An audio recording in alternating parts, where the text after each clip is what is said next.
Kartais taip nutinka. Gyvenimas mus atveda į tokias situacijas, kuriuose jaučiamės pasiklydę. Kuomet atrodo kelias, kuriuo eini, pasidaro miglotas.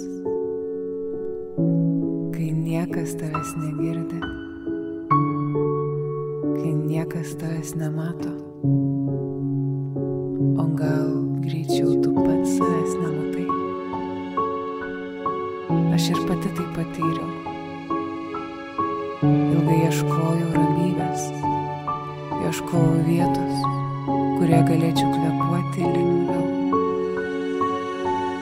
kur galėčiau būti savimi, tam, kad girdėčiau save, tam, kad išgyčiau. Ir tuomet aš supratau, ištrūkti vienam yra be galo sunku. Tam, kad sukurtum savo ramią erdvę, sąmyšio viduryje, turi atiduoti daug jėgų ir laiko.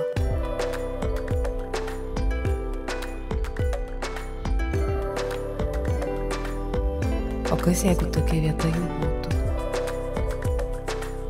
Vieta, į kurią galėtum sugrįžti tam, kad ramiai surinktum pabirusias dėlionės detalės. Vieta, kurioje jaustumeisi saugus.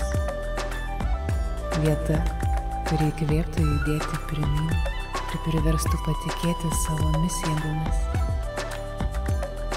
Gal, jeigu pasidalinčiau savo ramybę, tu ją globosi ir laikysi arčiau širdies. Retkarčiais, ją paliesdamas kitus. Man tokios vietos trūko savyje, kol galiausiai ją sukūriau pati.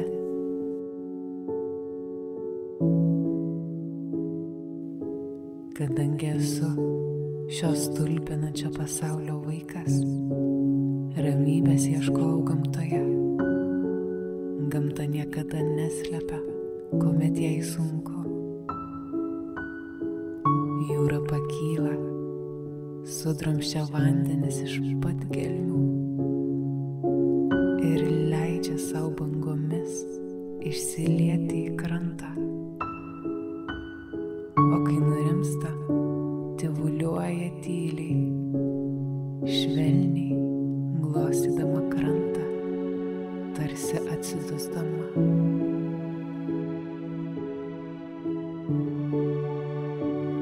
O aš ar leidžiu savo išjausti, paleisti tai, kas guli širdyje, taip kaip vėjas paleidžia lapus rudenį, ar kaip jūra išneša į krantą tai, kas nebereikalinga.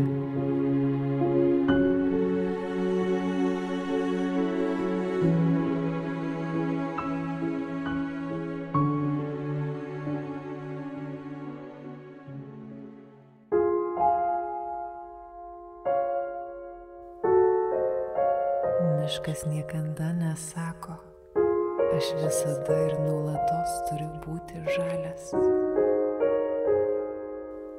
Medžiai neįsikimba lapų, kai ateina ruduo.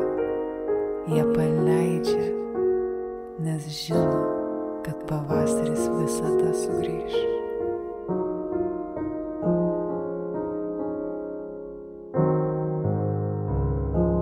Taip ir mes galime mokytis iš gamtos, leisti savo jausti, išbūti, paleisti ir atsinaujinti.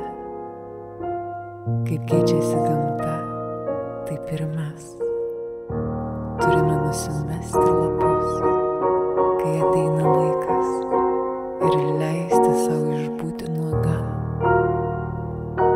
kad pavasarį galėtume vėl sužaliuoti.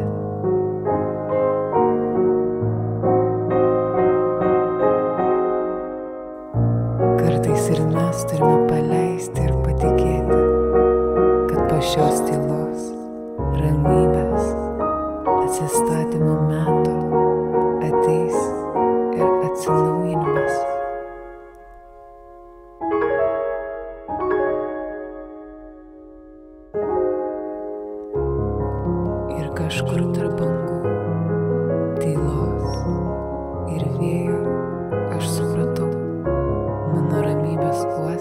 yra ne kažkur išorėje, jis manyje.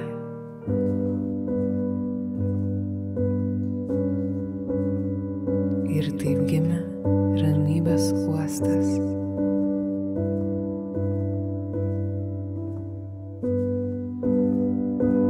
Erdvė, kurioje gali būti tiesiog tu, be kaukių, be lūkesčių, ramus ir suprastas, padrąsintas, palaikytas bei įkvėptas.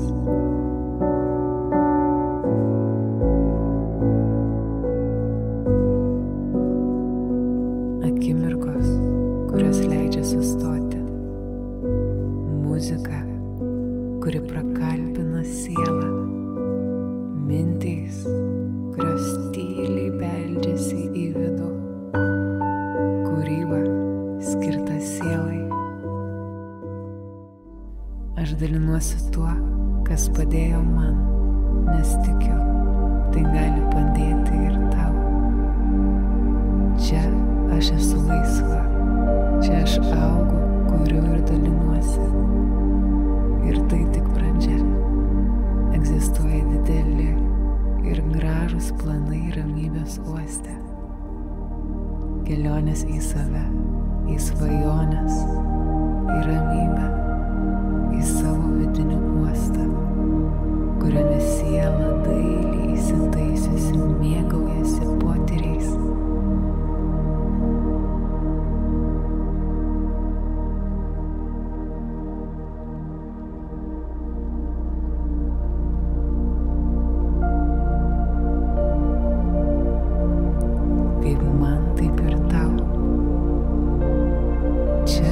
Šios ramybės užteks, todėl visada esi čia laukiamas. Tad jei kada nors pasijusi pasimetęs, prisimink, gamta nemeluoja. Ji visada parodys tiesą, ji kviečia mus pažvelgti į save ir primena, tu gali būti visoks. Ir vis tiek būti gražus. Ramybė visada laukia tavęs. Ji čia, ji tavyje ir aplinkui tave. Tegul tavo širdis ir siela būna lengvos ir laisvos it vėjas, mintis švelnios, rudenį. O gyvenimas gražus, kaip pavasarį besiskleidžianti gėlė. Su šviesa ir ramybe, tavo ramybės uosto švyturio sergėtoja.